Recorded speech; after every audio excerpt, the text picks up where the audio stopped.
Following the attack, I had the opportunity to talk to the Tunisian ambassador to the U.S., Faycal Gouiaa. He touched on the difficulty of combating terror attacks as they become more unpredictable than ever. This is a problem and a nightmare, let's put it this way, for all countries and governments in the world, because nobody can predict and nobody can do whatever to protect the population and the country against such acts. I think the effort should be internationally coordinated. No single country can say I'm fighting against terrorism by itself, because this is a network. And for an international network, it needs an international effort. So everybody should work and should coordinate and should collaborate with the entire international community to prevent such operations. ISIS released an audio statement, I'm sure you've heard of this, saying that the museum attack was just the start. Are you fearful of more attacks in Tunisia? I think, now the danger is coming from ISIS. And ISIS now is in many countries in the region. They are in Libya, and as you know, Libya is close to us. But let me put it this way. ISIS operates in countries where there is no state, where there is no institutions. ISIS for us doesn't represent a threat as is, because Tunisia is a very well secured country, and we have military and security, powerful security institutions. But the threat comes when they operate, individually, like today. It's one person who came to a beach and killed, so many people. One of the parties in Tunisia released a statement, and I thought it kind of captured what your country's all about. And I want to read it to you, and I want to get your thoughts. Tunisia has undergone a remarkable democratic transition and is the success story of the Arab Spring. But our country is still fragile. There is a tiny but poisonous fringe of society across our region which has wrongly interpreted the Islamic faith and wishes to destroy Tunisia's progress at any cost.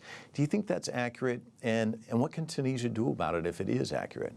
I agree with what was said, because Tunisia, yes, is, I could say, the unique success story in the region.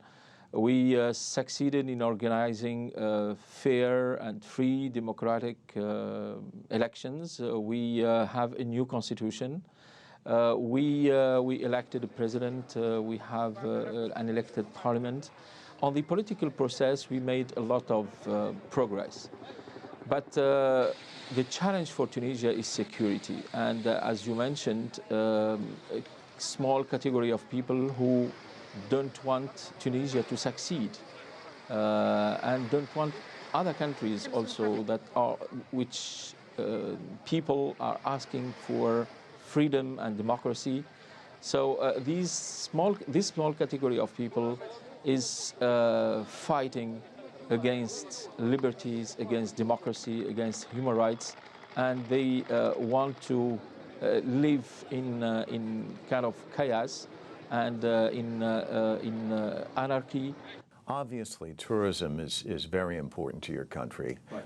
How much damage has been done? I mean, this is a museum attack initially, now a tourist resort area, the beach, targeting areas specifically where tourists go to. How damaging is that to your country? I think many people will think twice before they get to Tunisia, but I can tell them that, terrorism can exist everywhere. Tunisia is not the only country targeted by terrorists. Tunisians now, I feel from all the comments and the reactions of the population, is more than ever united, solidar, and we will defeat terrorism. We will defeat these criminals, because Islam is not about violence and terrorism. Islam is about peace and security, and these people have nothing to do with Islam. As I said, Tunisians now are solidar, are united, and will go ahead in their democratic process, in their search for liberty and for freedom and for dignity. So I can tell everybody who wants to come to Tunisia, please come.